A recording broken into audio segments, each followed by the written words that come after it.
Adam, can you cue some dramatic storytelling music? No, let's do something a little bit more ethereal. Okay, there we go. It's story time. It was the bleak medieval winter of 1417.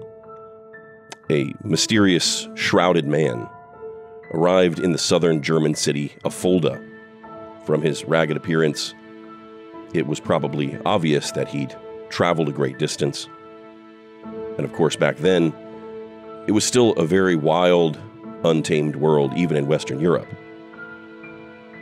Of course, there were little pockets of civilization scattered like islands in a vast sea of dark, thick forests, separated by snowy, windswept mountains, where monsters, werewolves, gargoyles, fairies, elves, they inhabited not the forests themselves, but they still lurked in the shadows of the popular imagination.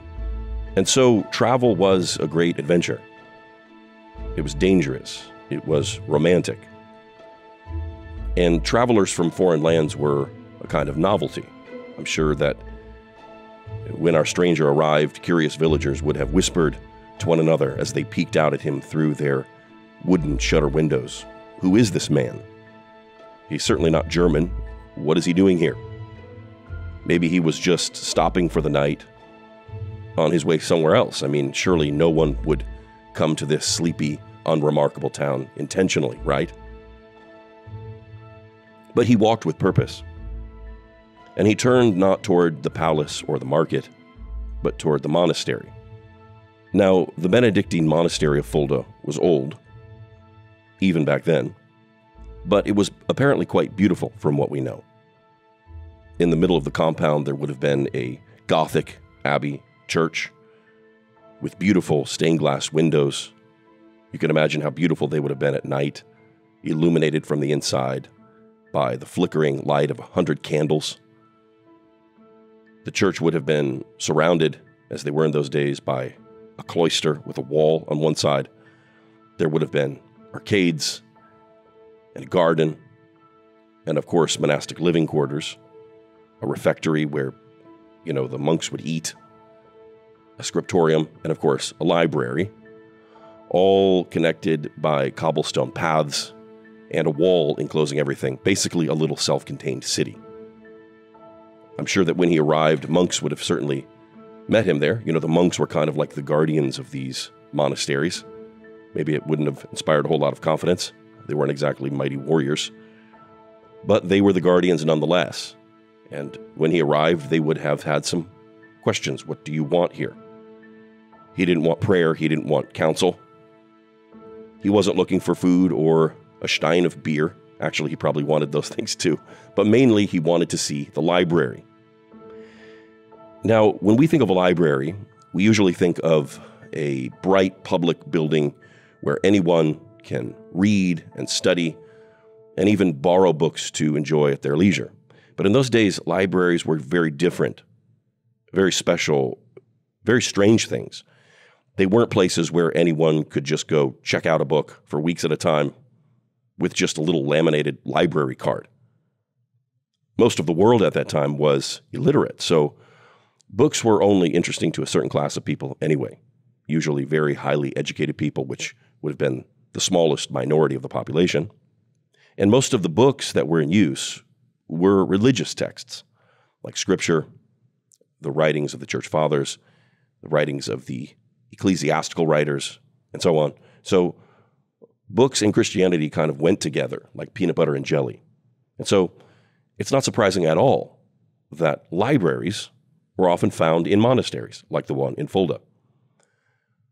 What might seem strange, though, in our modern secular worldview, is that these monasteries around Western Europe actually ended up becoming repositories for, and in many ways the guardians of, all kinds of books.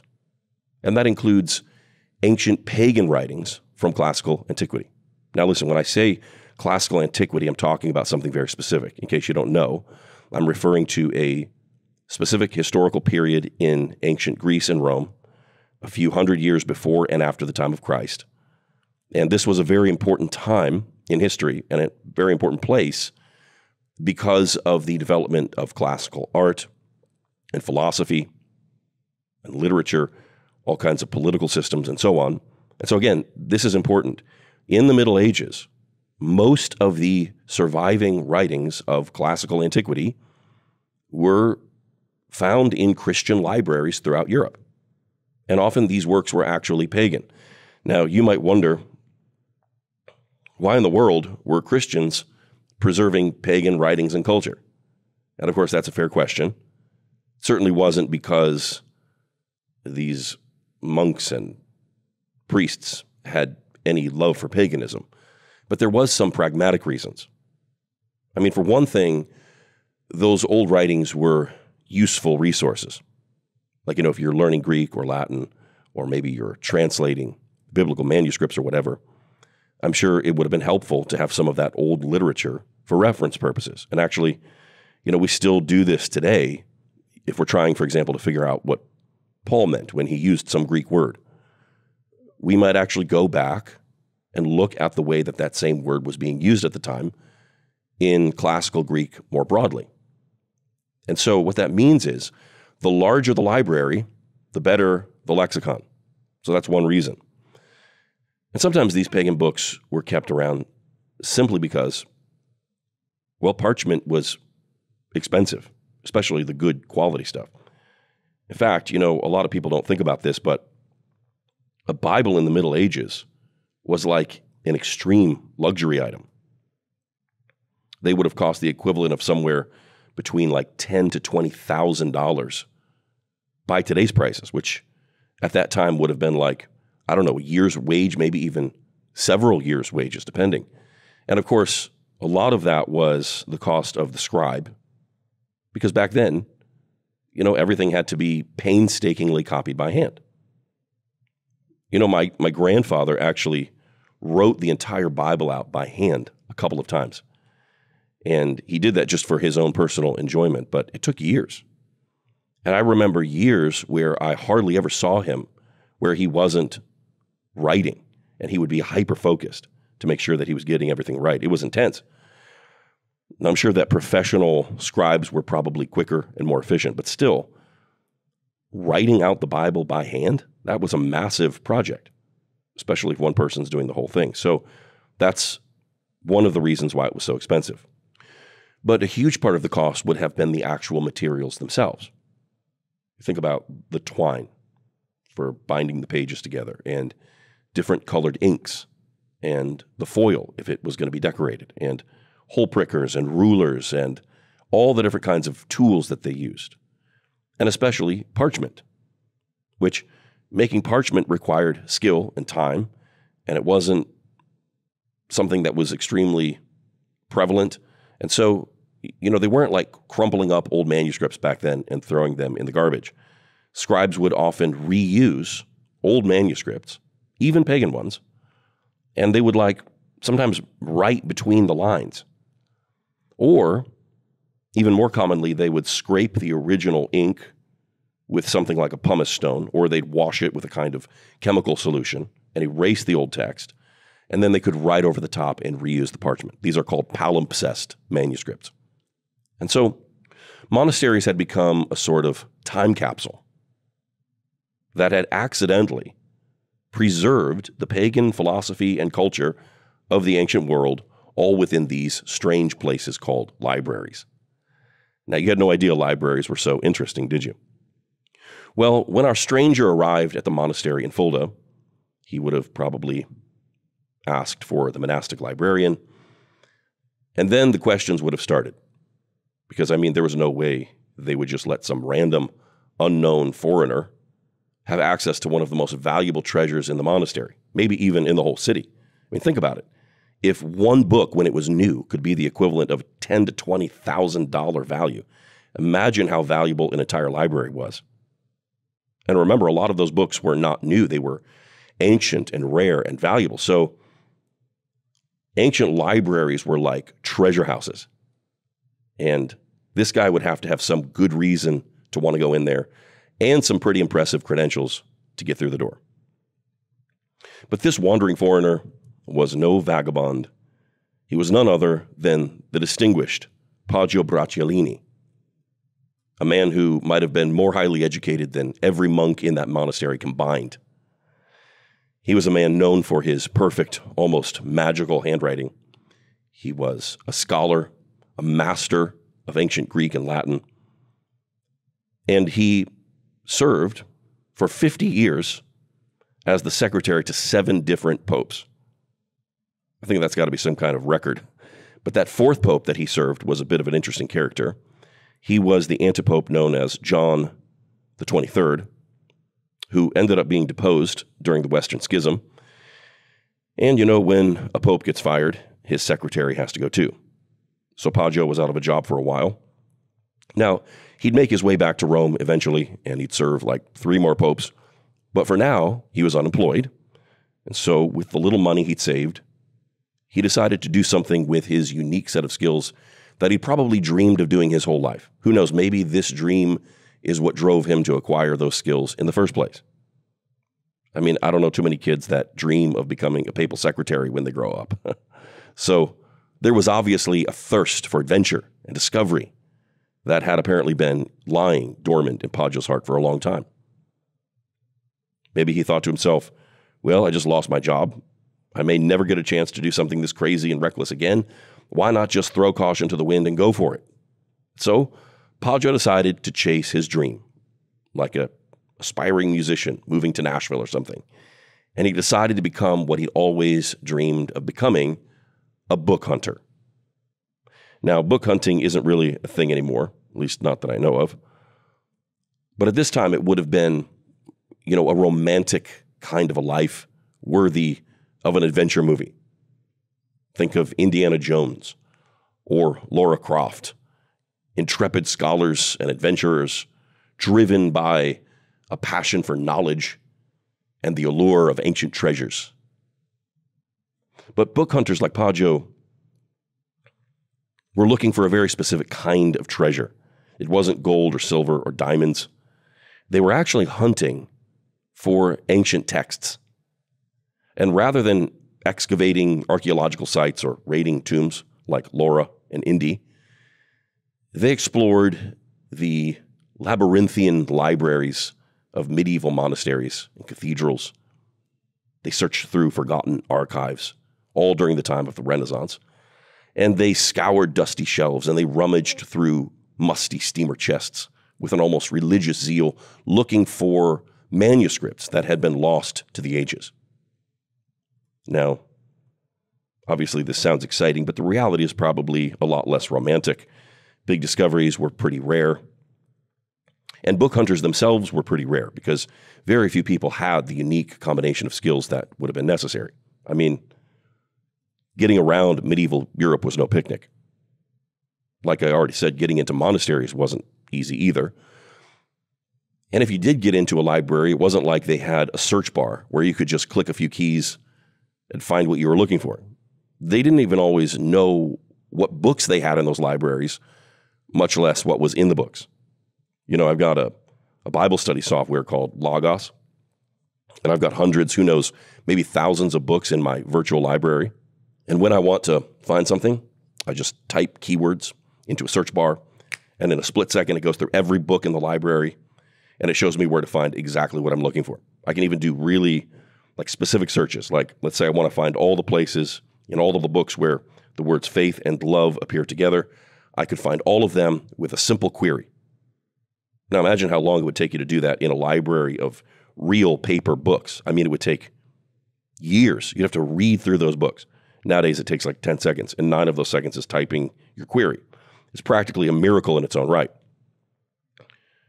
But in Poggio's time, if you wanted to find something, you had to painstakingly read through manuscript after manuscript, often in ancient, faded handwriting, sometimes in a language you don't know, or maybe you know it, but it's an archaic form of it. I mean, have you ever tried to read Old English? It might as well be a foreign language. And then sometimes there were texts written over the top of what you were trying to read, like I mentioned earlier. I mean, this was no walk in the park. Who had the skills and the patience and the personality to do all that. Who would want to do that? There weren't many guys with the chops for this kind of work. But Poggio was uniquely qualified in every way. He had all the skills and the connections and the personality and the drive to do the difficult work of book hunting. And so, somehow, he got access to the monastery in Fulda, and he began poring over the manuscripts. And then, one fateful day, something happened in that monastic library that would reverberate throughout history. The discovery Poggio was about to make has literally helped to shape the world that you live in, whether you realize it or not. We don't know exactly what the moment of discovery was like, but maybe it was something like this. One day, he was searching through a pile of forgotten manuscripts on the back of one of the unorganized shelves, maybe in the very back of the library. He reached back as far as he could into the darkness and felt something with the tip of his fingers, something forgotten in the darkness. Little did he realize that he had just touched a 1,000-year-old copy of a manuscript that would have been more than 1,500 years old back then. It had been sleeping in that library for only God knows how long, waiting, like Isildur's bane, to be discovered again and unleashed in the world. When Poggio pulled that book from the darkness, he would have seen at first what appeared to be an unremarkable but obviously very old codex. Picture a book made of folded animal skins bound together on one side by linen thread. The cover was probably just pieces of wood covered over in leather. Maybe it had rusty old metal clasps. Unlike the religious or royal manuscripts that were often decorated with gold leaf and vividly illustrated, this ancient book would have probably been pretty plain and simple by comparison. And if it had been decorated at all originally, those decorations had surely faded by the time Poggio found it. Whatever it looked like, it would have been abundantly obvious that it was very, very old.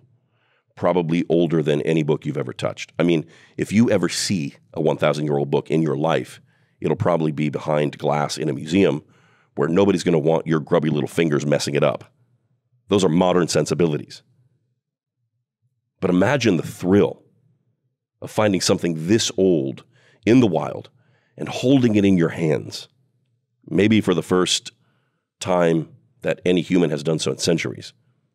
And imagine the excitement of that brief moment when you wonder what kind of ancient secrets it might hold.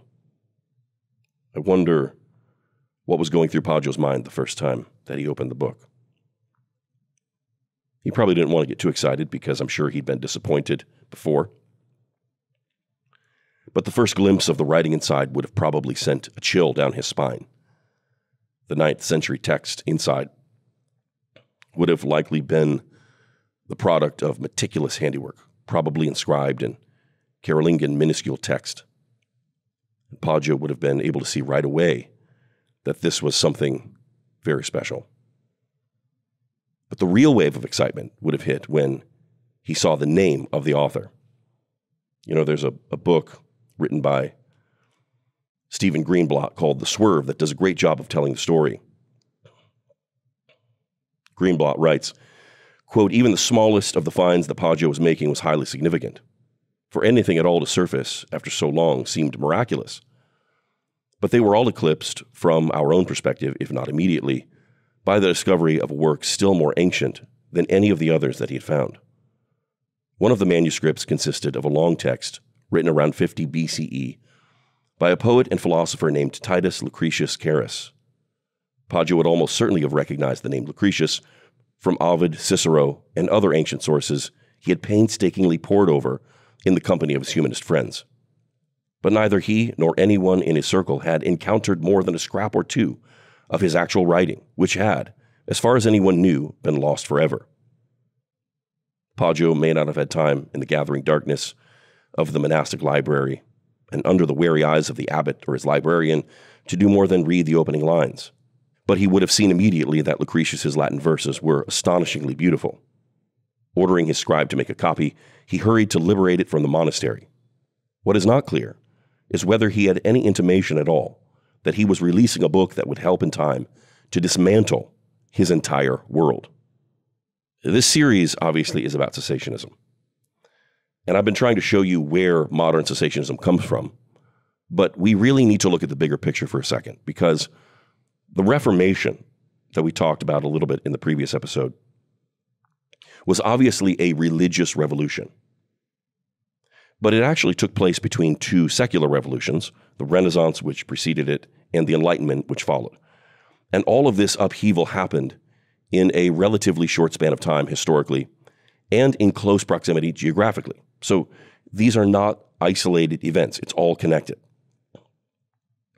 The Reformation influenced the Enlightenment, as one historian said. With the Reformation, quote, the germ of rationalism had indeed been cast abroad, but more than a century was required to develop it, end quote. So again, the Reformation influenced the Enlightenment, but the Renaissance, which came before, influenced both. Now, I have a complicated mixture of feelings about these cultural inflection points because, first of all, I'm a Protestant, and actually I think that even modern Catholics would agree that the Catholic Church at that time was just corrupt to the bone. And not just corrupt, but abusive and tyrannical and coercive and just awful in so many ways.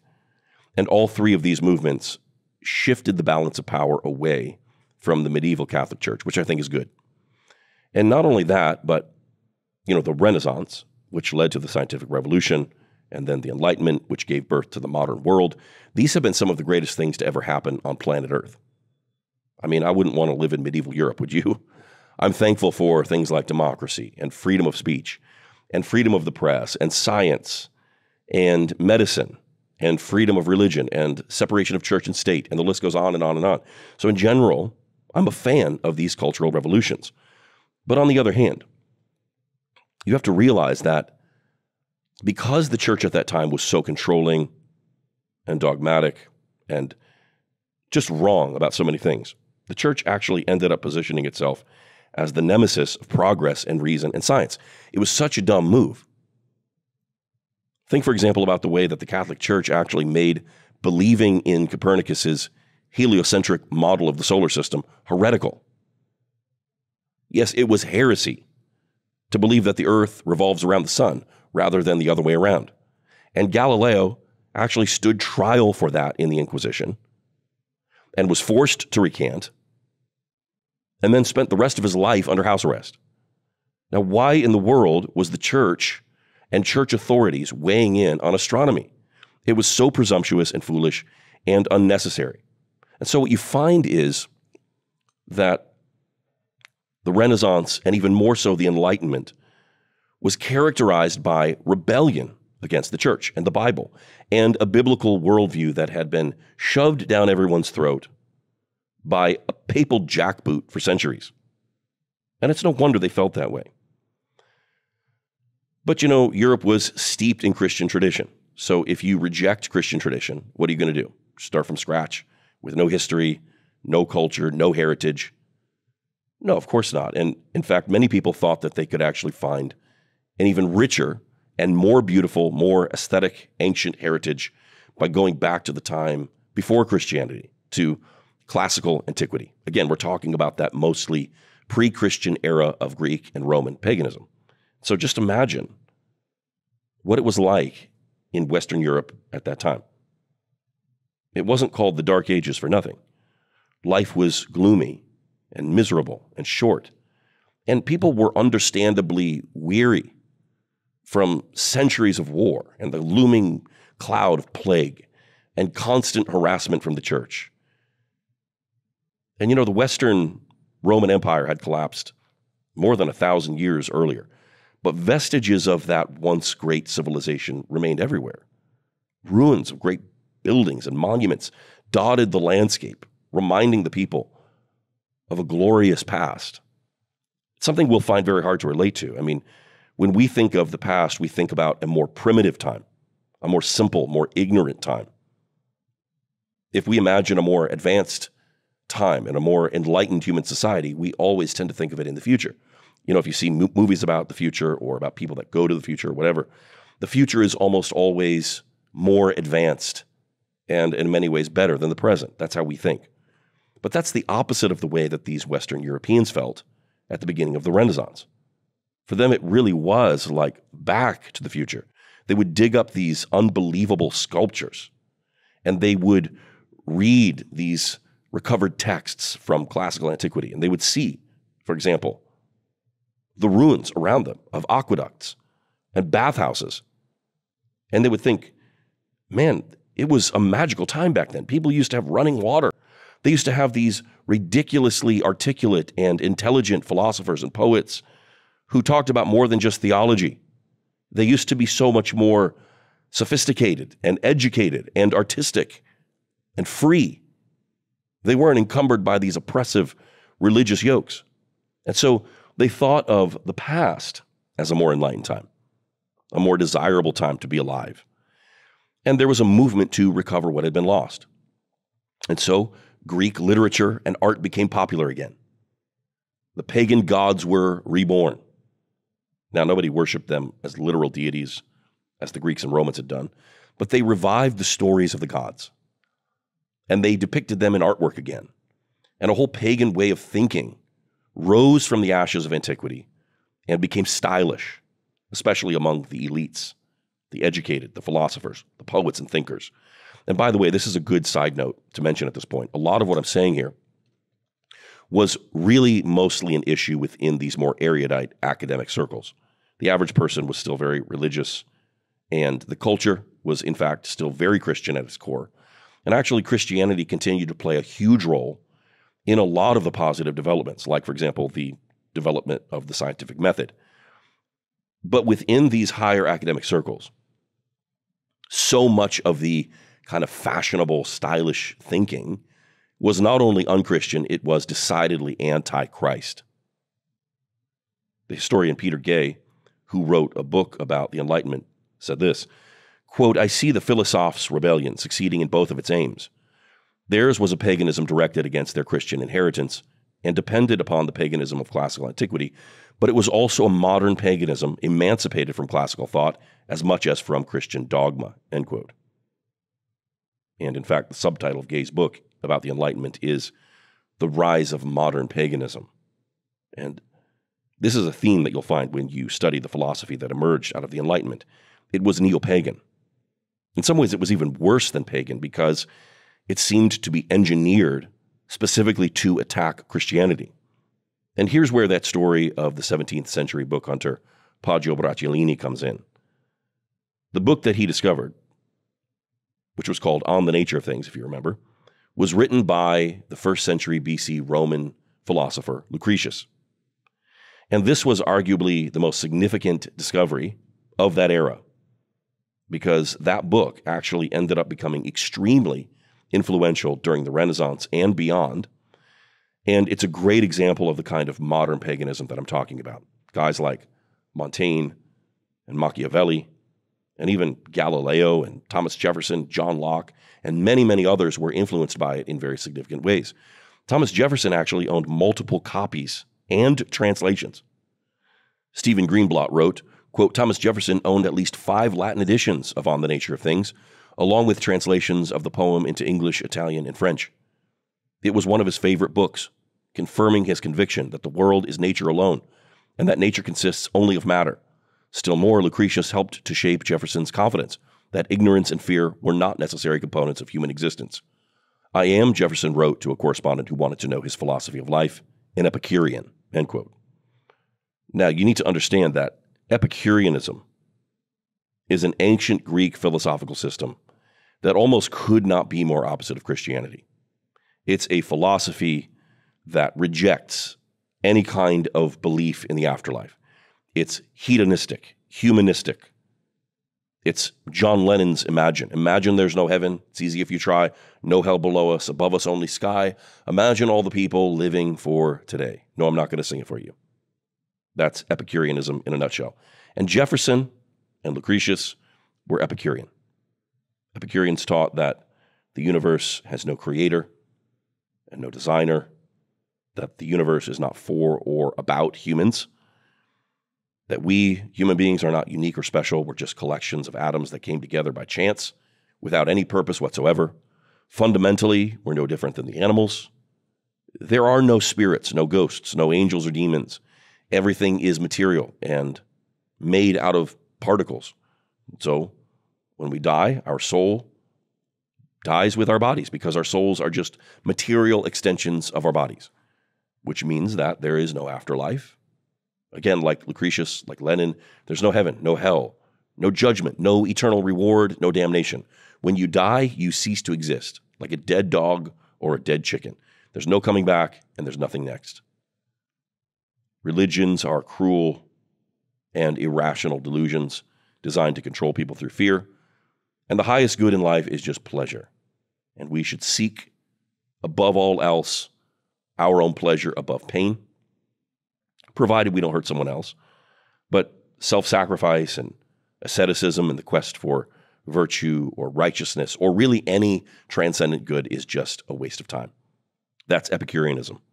Now, maybe you're thinking, well, this actually sounds remarkably modern, right? I think if we're honest, this is just kind of the default way of thinking in the secular modern world. And this is often the message of music and movies and secular philosophy in our time.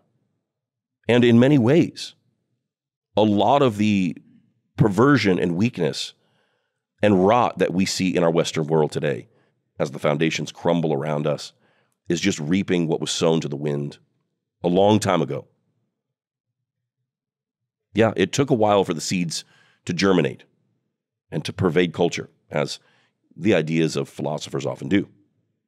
But they did, and they have. And there's more rot coming, I promise. Remember, Greenblatt, describing the moment Poggio discovered the long-lost manuscript of Lucretius, wrote, quote, "What he could not have grasped, without carefully reading through the work and absorbing its arguments, was that he was unleashing something that threatened his whole mental universe," end quote. Now, why does he say that? Well, because it was completely anti-Christian and the antithesis of everything that constitutes the first principles of the Judeo-Christian foundations of Western civilization that Poggio was a part of. Greenblatt continues, quote, "Had he understood this threat, he might have still returned the poem to circulation. Recovering the lost traces of the ancient world was his highest purpose in life. But as he did so, he might have uttered the words that Freud reputedly spoke to Jung as they sailed into New York Harbor to receive the accolades of their American admirers. Don't they know that we are bringing them the plague?" End quote. Well, it might have taken a while, but today that plague has spread and our entire culture has been infected by it. Now, I don't want to go too far down a rabbit trail here. We're still talking about cessationism. And what I want to emphasize is the way that this same Antichrist spirit that infiltrated Western culture during the Renaissance and even more so during the Enlightenment also ultimately found its way into Protestant theology. And I don't have time to fully unpack that statement, but there's a whole history of it. And the pendulum ultimately swung to what's known as liberal theology, which basically reduced the Bible to a collection of fables, allegories that were meant to teach morals and principles, but not to be taken literally. And one of the manifestations of that modern way of thinking was one that took a naturalistic view of the universe. You know, if there's a God, he made the universe, wound it up like a watch and let it go. He's hands off if he exists at all. And here's where we come back to cessationism, because for these thinkers, one of the major issues with the Bible was miracles. I mean, contrary to what cessationists teach, like we talked about in the previous episode, the Bible is replete with miracles. But miracles are a problem because they mean that God is interfering with the closed system, and they didn't like that. You know, they might appreciate certain aspects of biblical morality, but what had to be rejected was the miraculous. You know, I have a book in my library called The Life and Morals of Jesus of Nazareth. It's also known as the Jefferson Bible. It's a Bible that was actually put together by Thomas Jefferson himself. Jefferson was a deist, so he believed in the existence of a supreme being or a creator who initiated the universe and established its natural laws. But once it was set in motion, It operated from then on according to natural laws without ongoing divine intervention. That's the deist view. And Jefferson was very much a product of the Enlightenment. And so what he did with this book was quite interesting and telling. He felt that the teachings of Jesus were important, but he obviously didn't believe in the supernatural. So using a razor and glue, he literally cut the supernatural stuff out of the New Testament. And then he left the morals and teachings of Jesus without the miracles and published that new modified version of the New Testament as something he could endorse. So this was the attitude. We'll take the stuff in the Bible that's not weird, that's not supernatural, stuff that doesn't challenge our ability to believe and doesn't make us uncomfortable. As long as it aligns with our logic and our reason, we'll integrate it somehow. The rest we'll throw in the garbage. Or in the case of the liberal theologians, what doesn't fit we'll integrate through some hermeneutical sleight of hand. We'll just sort of reinterpret the Bible so it's not demanding or irrational or threatening anymore. Now, there were some great champions of the faith during this time that pushed back against the deists and the liberal theologians and the higher critics that sought to reduce Christianity to an allegory. And some of those champions were cessationists. Now, if that statement struck you as odd, congratulations for paying attention. Yes, some of the main defenders of biblical miracles during this time were actually cessationists. I'm going to tell you about two of the most important ones in a minute. But why in the world are cessationist theologians defending miracles? Well, notice it's biblical miracles that they were defending, not modern miracles. And in fact, their strategy in defending biblical miracles was actually to go on the warpath against modern miracles. And to be fair, there was a lot of goofy, fake stuff going on at the time that was being called miraculous. And honestly, there still is. I mean, I remember a thing when I was a kid where people said they could see Mary's image on a reflection in a window at a bank in town. I remember stories of some statue of a saint that had water coming out of it. And, you just search online. You can see pictures where people even say that they have seen the image of Jesus appear in their burned toast. You have to understand that this stuff was even more common back then. Relics were a really big deal. Every church needed to have a good relic, and a relic could be a bone shard from some saint's leg or some martyr's tooth. Every second or third church had a splinter of wood from the cross, or maybe the spearhead that pierced Jesus' side or whatever. There were churches that had, some martyr's dried blood in a vial, and on a certain day of the year, the blood would liquefy, and people would come from all over to see it. And then stories of people being healed at some of these places would circulate, and people would make pilgrimages, and they would turn these sites into shrines, and it would become a big thing. And as you can imagine, there was money and prestige to be had by capitalizing on this stuff, and it was scandalous. Remember, there was this guy a few years back that had a Bible in a big Tupperware container. Did you see this? It was supposedly producing like gallons of oil, and people were coming from all over to get their own little vial of this oil, thinking that it was some kind of supernatural thing. And people really believed this. I had people offer to get me some of that oil. I mean, intelligent, otherwise rational people fell for this thing. And then, if I remember right, somebody caught him buying huge jugs of mineral oil from the Tractor Supply store or something, and he had to admit that it was a hoax. And nobody wants to be associated with stuff like that. It's goofy. It's embarrassing. So now imagine that you are a highly educated theologian in the 17th century. And back then, as a theologian, you would probably also be an expert in philosophy. You'd probably know Greek and Hebrew and Latin and who knows what else. I mean, you're a serious intellectual, and you want to be taken seriously by your peers, especially the secular ones. And you're in the middle of a culture war where it looks like the future of the faith itself is in danger. And it's in danger from some of the most devastating attacks from some of the most intelligent people on the planet. And you're trying to protect Christianity, maybe even like save it, like rescuing your most prized possession as your house is burning down.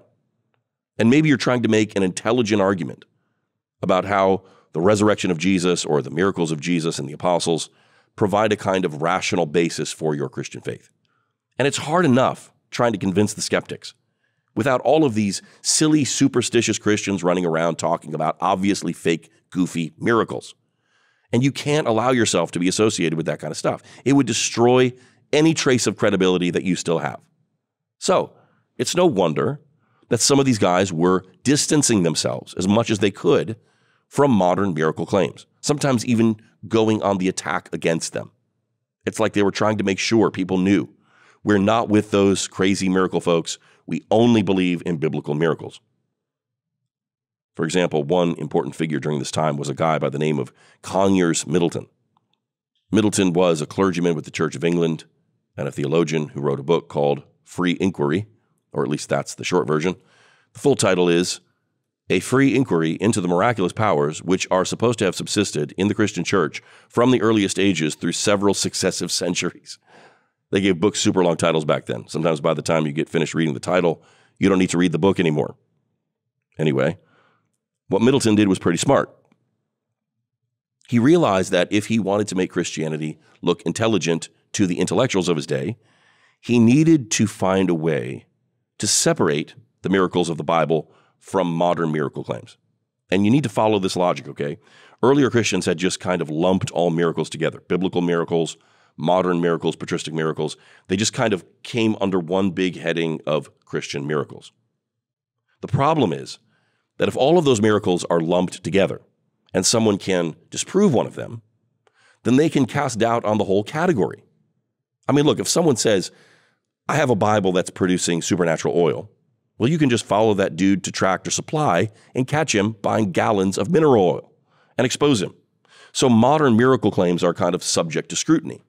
But you can't examine biblical miracles like that, can you? There's no way to go back in time and see if Jesus really did multiply food or see if Lazarus was really raised from the dead.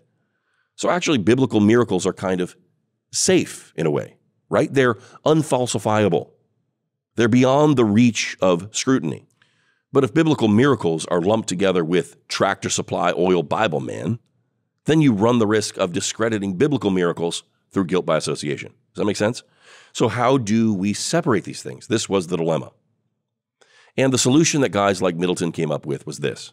First, disprove all post-biblical miracle claims using the same critical approach that the skeptics are using. That'll kind of get the skeptics on your side. And then you just say that biblical miracles happened in a different era. You know, it was a magical, mystical time back then. But then the apostles died, that era ended, and all miracles ceased.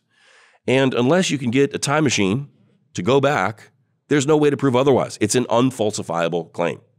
Here's what Ruthven writes about Middleton. Quote, Middleton continued Calvin's attack on Roman Catholics by applying Enlightenment historical critical methodology to the miracle accounts of the Church Fathers, accounts which had been adduced as support for Catholic post-apostolic dogmas, end quote.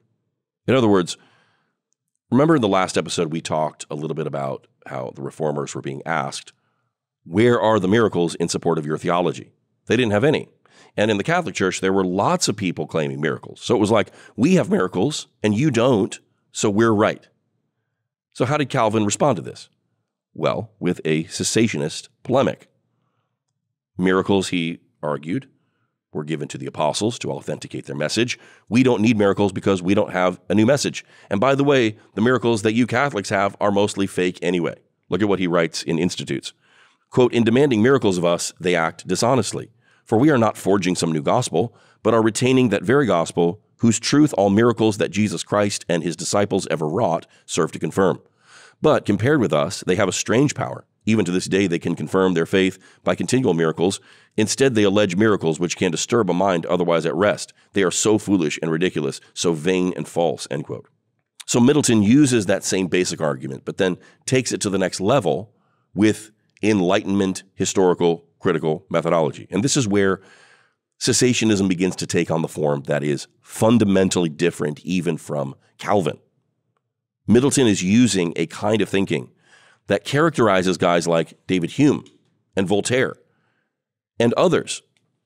It's a method that was actually used to discredit the idea that any kind of miracle is possible. It's the same thinking that the deists used, who didn't believe that God interfered with the closed system of the natural world at all. And these guys were smart, and they had persuasive arguments. And so Middleton adopted those same arguments, he used those same methods, and he began to use them against all post-biblical miracles. Ruthven continues, quote, as Calvin's theological cessationism profoundly influenced him, Warfield claimed Middleton's skeptical historical methodology as his own, end quote. So notice this progression.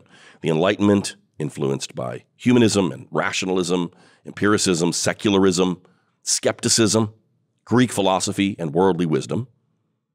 Then the Enlightenment influences Middleton's theology on miracles, and Middleton's theology, in turn, influences Benjamin Warfield. Now, who is Warfield? Well, we're going to talk about him a bit later, but Warfield is really where this whole thing makes the obvious and undeniable connection to modern cessationism. But I'm getting ahead of myself here. But this is really important, and you need to keep it in mind, because to understand modern cessationism, you have to understand where it comes from. It is at the heart, not an idea that is grounded in Scripture. It's not something that was part of the faith once delivered to the saints.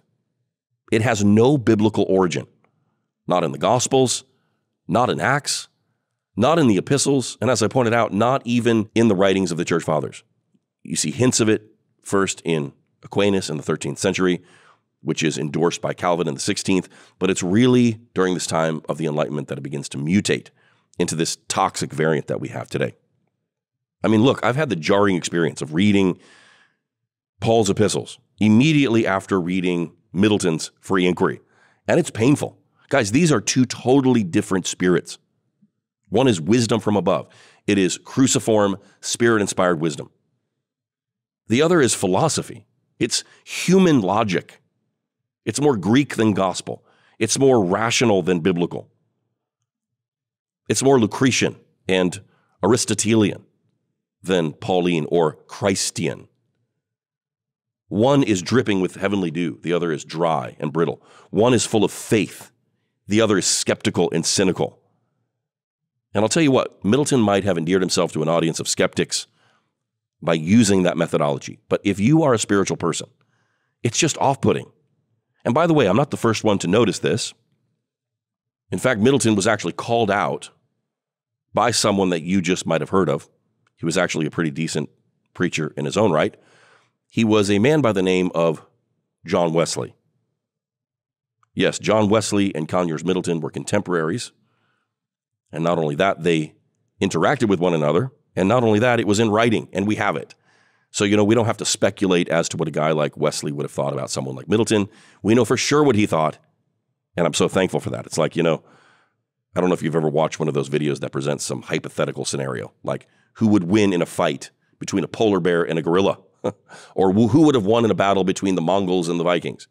That kind of stuff interests me, but unfortunately, those are combinations we've never seen clash in the real world. So we're left to speculate. But then you have times when the stars align and two great forces meet and clash in battle, and we don't have to wonder what it would have been like. For example, the Mongols meeting the samurai, which actually did happen. So what happens when Middleton and Wesley collide? Well, let me put it like this. If they lived in the age of the internet, there'd probably be some video entitled Wesley Owns Middleton, and then the thumbnail would be a picture of Wesley wearing those pixelated sunglasses like the Deal With It meme. Wesley actually wrote and published a letter to Middleton and absolutely raked him over the coals. I mean, he didn't pull any punches. I like the way Frederick Snell describes Wesley's answer to Middleton. He calls it a treatise of considerable length, abounding in tart rejoinders and pungent sarcasms. I think it's worth taking the time here to summarize Wesley's response to Middleton, because not only because it's such a powerful anti-cessationist argument in its own right, but because this issue is going to come up again when we get to Benjamin Warfield, who was arguably the most influential father of modern cessationism. Remember, Warfield's arguments were directly influenced by Middleton, who we'll now see was absolutely eviscerated by Wesley for his approach. Now, just as a side note, I've heard cessationists claim Wesley as one of their own. If that's what you think, you need to read this letter, because my friend Wesley was no cessationist, and guys, it's just super obvious. I'm going to just summarize this for the sake of time. But Middleton's inquiry asked why miracles occurred in the first 3 Christian centuries, but not after. Wesley gives the explanation that in the 4th century, the Roman Empire became Christian, resulting in the church amassing great wealth and with it corruption. Wesley cites Jerome, who was a late 4th century father, who attributed the loss of miracle working power to the lack of faith, virtue, and piety in the church. So it wasn't because God withdrew the gifts. It was because the church stopped resembling the first century church. And with the lack of holiness and the loss of holiness came the loss of power.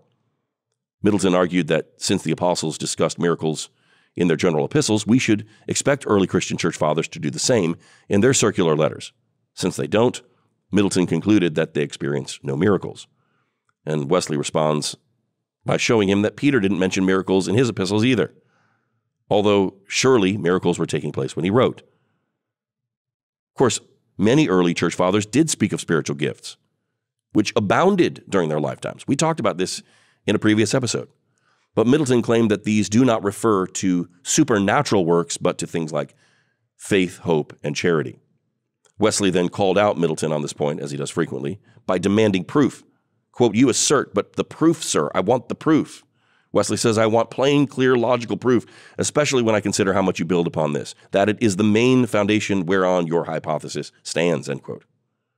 If spiritual gifts in the New Testament always mean miraculous powers, Wesley wants to know how in the world Middleton can say that the term can mean the opposite in just the next generation of the church.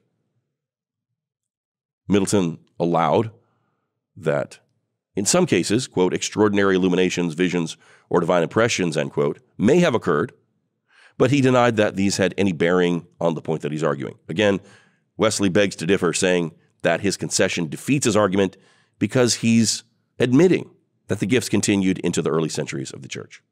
At this point, Wesley begins to name and quote early church fathers that experienced or wrote about miracles. He chides Middleton for claiming that the shepherd of Hermas didn't report miracles, saying, quote, "All three books of Hermas from the first page to the last are nothing else than a recital of his extraordinary gifts, his visions, prophecies, and revelations," end quote. Wesley quotes Origen, who affirms that Christians in his day, quote, "cast out devils, perform many cures, foretell things to come, and many have been converted to Christianity by visions. I've seen many examples of this sort," end quote. Then he quotes Cyprian, who said that in the middle of the 3rd century, quote, "beside the visions in the night, even in the daytime, innocent children among us are filled with the Holy Spirit, and in ecstasy see and hear and speak those things by which God is pleased to admonish and instruct us," end quote. Wesley then goes on to say that it would be a mistake to assume that those fathers that didn't speak explicitly about the continuation of the gifts had no experience with them, because that would be arguing from silence. Peter, James, and John didn't mention supernatural gifts in their general epistles either, but we know that they experienced them, right? Wesley then quotes Middleton's list of 8 miraculous gifts said to be affirmed by the fathers. These, you say, are, quote, 1, the power of raising the dead, 2, of healing the sick, 3, of casting out devils, 4, of prophesying, 5, of seeing visions, 6, of discovering the secrets of men, 7, expounding the scriptures, 8, of speaking with tongues. But then Middleton proceeded to disparage every one of those claims and try to prove that none of them ever happened. So here's how Wesley responds. Concerning the raising of the dead, Wesley quotes the testimony of Irenaeus, quote, "This was frequently performed on necessary occasions, when by great fasting and the joint supplication of the church, the spirit of the dead person returned to him, and the man was given back to the prayers of the saints," end quote. On the subject of healing the sick, the fathers spoke of anointing the sick with oil, but Middleton suggested that the healings were not miraculous, but they were actually procured by the oil itself. So Wesley asks Middleton, quote, "Be pleased to try how many you can cure thus that are blind, deaf, dumb, or paralytic. An experience, if not philosophy, will teach you that oil has no such natural efficacy as this," end quote. When speaking in tongues, Wesley quotes Irenaeus, who said, quote, "We hear many in the local church speaking with all kinds of tongues," end quote. Middleton admitted that although Irenaeus said that many had this gift in his time, Irenaeus himself had not experienced it. So to Middleton, since there's no record of any father speaking in tongues, this is evidence against the continuation of the gift. But again, Wesley exposes this as an argument from silence. In other words, just because we don't have a surviving writing where one of the church fathers explicitly tells us that they spoke in tongues, that does not mean that it never happened. Finally, Wesley corrects Middleton's claim that, quote, "Since the Reformation, this gift has never once been heard of or pretended to by the Romanists themselves," end quote. In other words, not even the Catholics pretend to speak in tongues. Wesley responds by reminding Middleton of the French prophets. Now, most people have never heard of the French prophets. I'll probably talk about them in an upcoming episode when I show you some testimonies of the moving of the Spirit throughout the generations of the church. But this was a highly prophetic group in France that had been massacred just a few years before, like 50 years before this exchange between Wesley and Middleton. And this is what Wesley is referring to when he says, in response to Middleton, that the gift of tongues has never once been heard of or pretended to. Wesley says, quote, "It has undoubtedly been pretended to, and that at no great distance either from our time or country. It has been heard of more than once, no farther off than the valleys of Daphne. Nor is it yet 50 years ago since the Protestant inhabitants of those valleys so loudly pretended to this and other miraculous powers as to give much disturbance to Paris itself. And how did the King of France confute that presence and prevent its being heard any more? Not by the pen of his scholars, but by a truly heathen way, the swords and bayonets of his dragoons," end quote. So, just to recap, Wesley argues that supernatural gifts continued for centuries after the deaths of the apostles, that they included things like healings, speaking in tongues, and even resurrections from the dead, that the reason they eventually waned was because of worldliness and corruption of morals in the church. In other words, it was not because God did not intend them for the later church. Now look, I took the time here to summarize Wesley's response to Middleton, not merely because he makes some great points refuting cessationism, but because he's showing us something here very interesting about modern cessationist thought that I want you to catch. Look, if you couldn't tell, Wesley was really, really passionate about this. Ted Campbell says that the first edition of Middleton's book, Free Inquiry, contains a note from the printer that says that the paper had not yet had time to dry sufficiently, and so this first edition of the book was literally sold as unbound sheets of paper. And the note says that people who purchase the book should wait 2 months before having it bound so that the ink has time to dry and won't smudge. I guess this was something they used to do back then. They would sell books that were unbound. So check this out. The publication date on the title page of Free Inquiry is 1749. Wesley's journal tells us that he started reading it on January 2nd, 1749. The ink was supposed to dry for 2 months. Wesley was reading it 2 days in. So he literally couldn't wait for the ink on Free Inquiry to dry before starting to read it. Campbell says, quote, "Wesley felt so compelled to respond to Middleton's work that he canceled a trip to Rotterdam in order to compose his reply.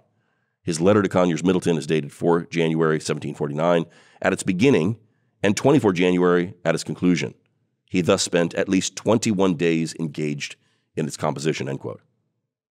So Wesley gets this book, literally wet from the printing press, cancels a trip to Rotterdam, and basically writes a book in 21 days responding to and refuting Middleton.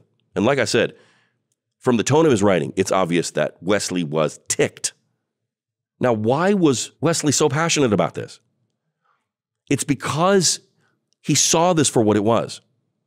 Even though this was still very early on, Wesley could see how utterly unbiblical and dangerous this kind of thinking was. What am I talking about? Well, just look at how Wesley summarized Middleton's treatise. He said Middleton was trying to show, quote, 1, that there were no miracles wrought through the primitive church, 2, that all the primitive fathers were fools or knaves, and most of them both one and the other, end quote. And here's why Wesley was so hot about this, and this is really important. Wesley felt that these same arguments leveled against the church fathers could just as easily be used to prove that no miracles were wrought by Christ and his apostles, and that these two were fools or knaves or both. So Wesley says explicitly, quote, "I am not agreed with you on any of these heads," end quote. And I'll tell you what, for guys that prided themselves in their logic, like Middleton, it's astonishing to me that they missed this very simple and obvious point. All of these arguments can be used against the Bible itself. Ruthven writes, quote, "Middleton's cessationist polemic ostensibly had a practical end, to combat the errors of the Romanists. Most contemporary observers, including Wesley, however, were convinced that there was another motive, to overthrow the whole Christian system. Middleton," he complained, quote, "aims every blow, though he seems to look another way, at the fanatics who wrote the New Testament," end quote. And it's one thing to be gullible and naive and just believe everything that everyone tells you. Some believers are like that. They have absolutely zero discernment, and they just believe whatever they're told, and they're easily manipulated and persuaded and led astray. And that's really not good. And guess what? Middleton was right to question some of the supposed miracles of his day. I would say he's even right to question some of the supposed miracles that were reported to have happened in the writings of the church fathers. I question some of those claims myself. And the deeper that you go into the Dark Ages, the weirder and less reliable those reports become.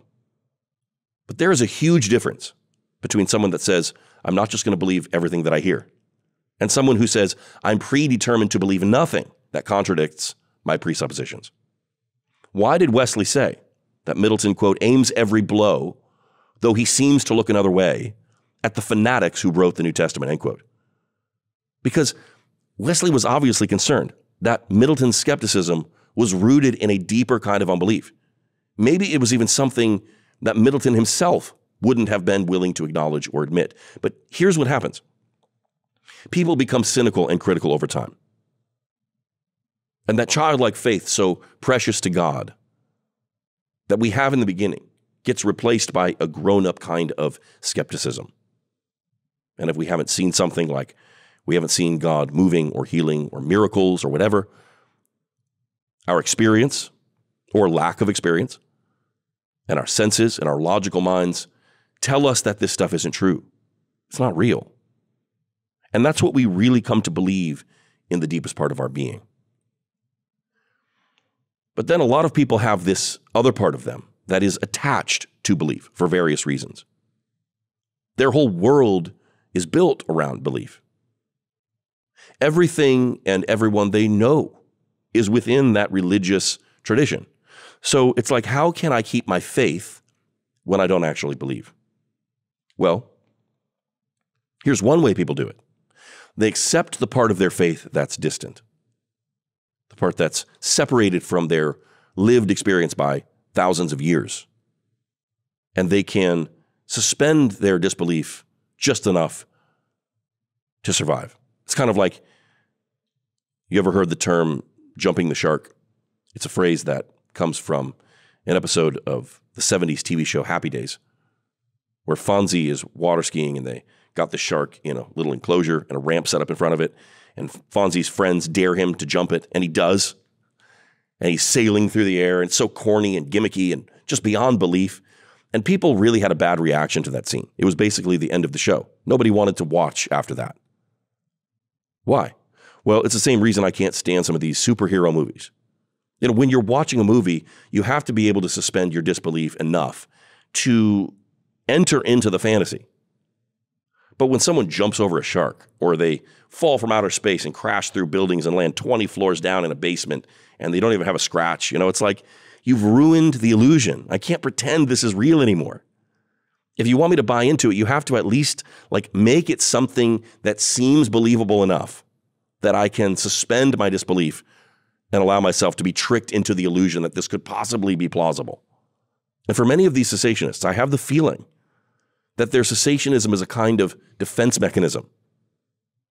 They can keep their disbelief suspended as long as we don't try to push past biblical miracles. But the moment you ask them to believe in anything more recent, the moment you ask them to believe that cripples are getting out of wheelchairs and blind eyes are opening and dead people are coming to life today, you've jumped the shark. They can accept miracles if you keep them in a fantasy world long, long ago, but don't ask them to believe here and now. And yet this is exactly what the scriptures expect from us. They expect us to repent, which means first to change our minds, our way of thinking, and to believe the gospel. And again, the gospel means good news, not good history. The gospel is not something that we're expected to believe that God did once upon a time. It's something that God does right now, today. And it's very difficult for the natural human mind to accept this. It's even offensive to the human intellect. And guys, this is not something that the Bible shies away from. Paul admits that the gospel is foolishness to the Greek, the philosopher, the worldly wisdom of the age. And it's a stumbling block to the Jew, the religious mind that looks for safety and traditions and predictable systems. And yet, this is what we are asked to accept. As difficult as it might be, it is the wisdom of God. And I think the subject of modern miracles is a great kind of litmus test for faith.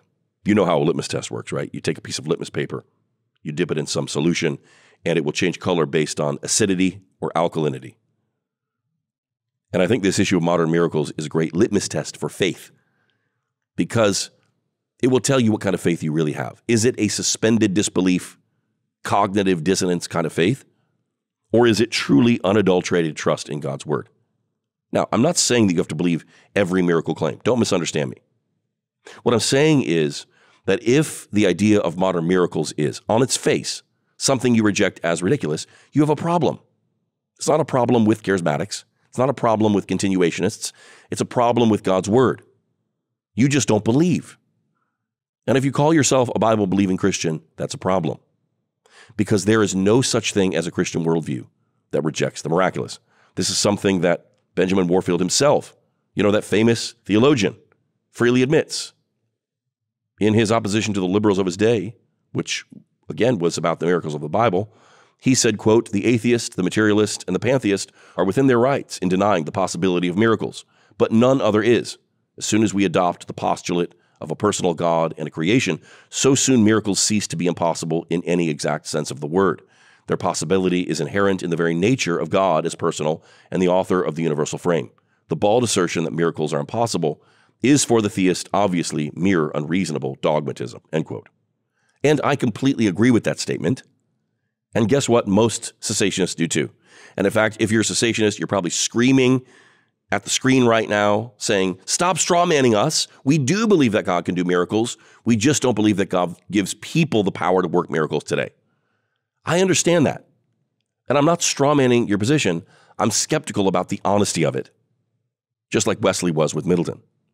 Look, in my experience, when cessationists hear a testimony, for example, of somebody that's been supernaturally healed, the first reaction that I always see is instant skepticism, unbelief, rejection of the miracle. And it often comes out in the form of a toxic, venomous outburst of cynicism.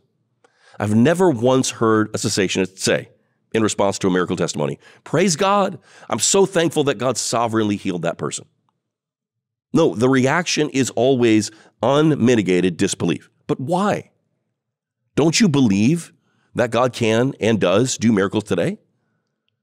Even if you don't think that anyone today has a gift of healing or whatever, why do you always doubt the miracle itself? And by the way, why do cessationists like Middleton and Warfield, that we'll discuss in the next episode, why do they go after the miracles themselves?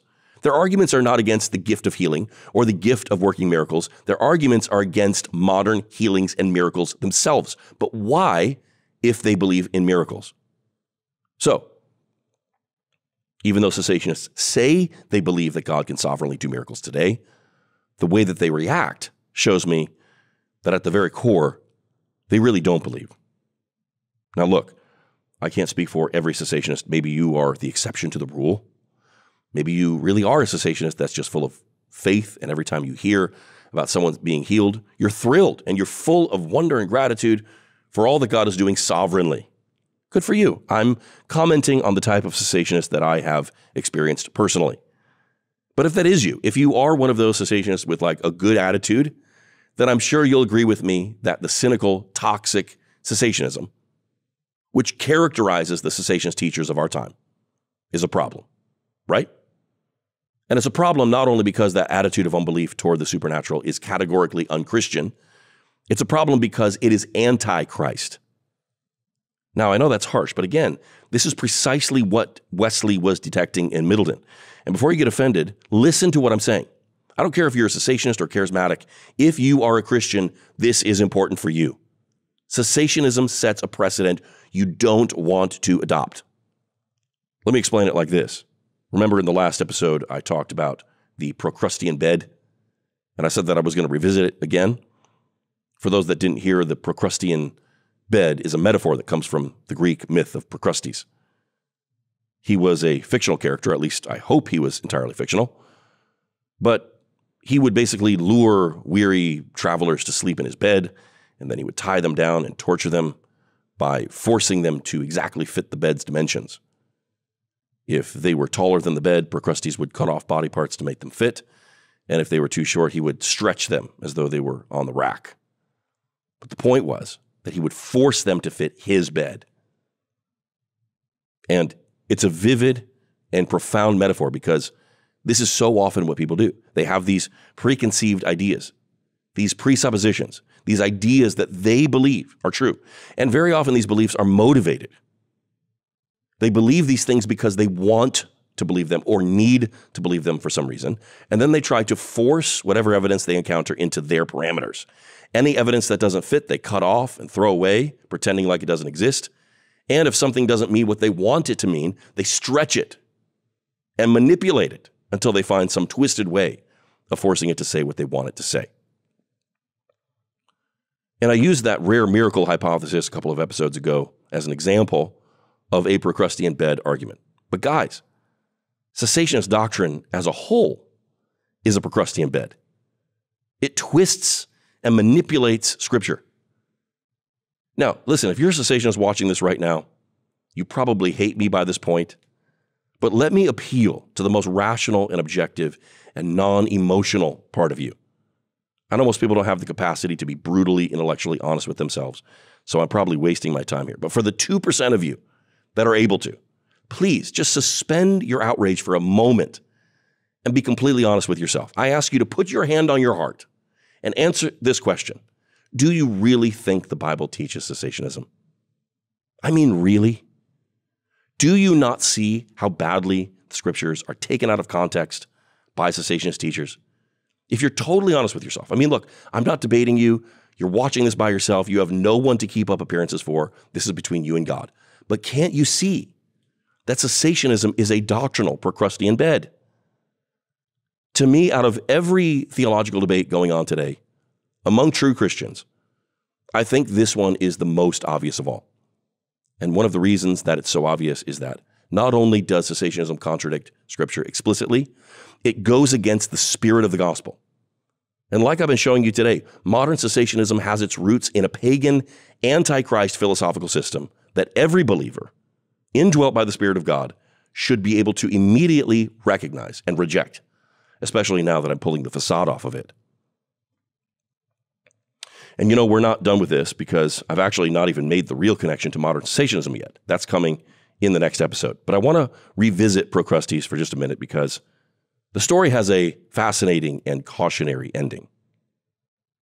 Procrustes kept kidnapping and torturing people for some time, and the people in the region lived in fear.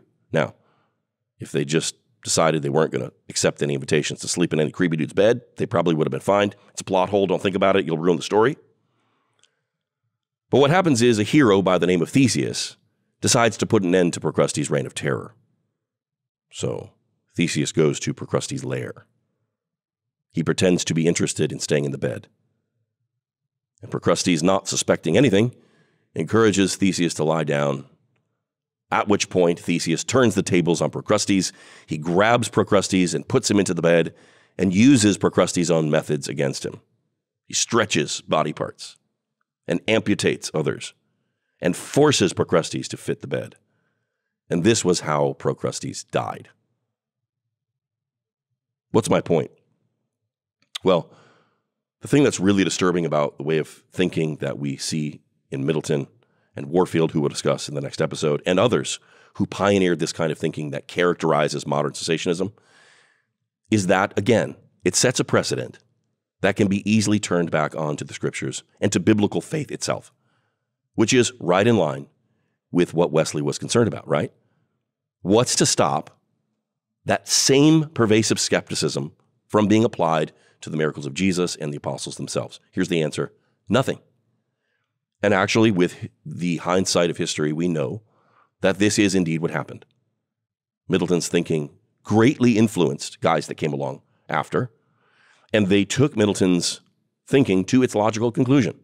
Guys like Edward Gibbon, who came along a couple of decades later, actually refers to Middleton as he aims his polemic directly against the miracles of the Bible. Maybe the most famous of these skeptics was David Hume. And Hume himself was influenced by Middleton. I'll probably talk a little more about Hume in the next episode, but it's also quite likely that Middleton influenced deist thinkers like Voltaire and others who once again took that anti-miracle logic seriously and applied it to their worldview impartially. So cessationists end up in their own Procrustean beds, their arguments being used against their own Christian faith. My friend, listen, once again, there is no Christianity without miracles. If there's no miracles, then Jesus didn't rise from the dead. If Jesus didn't rise from the dead, then it says in 1 Corinthians 15, our faith is in vain and we are still in our sins, and we are of all men most miserable. And if there's no miracles today, then there's no such thing as salvation, which is the greatest miracle of all. And if you say you believe in biblical miracles like the resurrection, and you say you believe in invisible modern miracles like salvation, and you say you even believe in the non-miraculous gifts of the Spirit like helping and teaching, you just don't believe in anything that would be outwardly visible and objectively supernatural, you, my friend, are living in a state of suspended disbelief. And it's time to repent. In the next episode, we're going to pick this up, and I'm going to show you clearly the connection where all that we've discussed so far culminates in modern cessationist heresy. So don't forget to like and subscribe, and I'll see you in the next episode of Daniel Kolenda, Off the Record.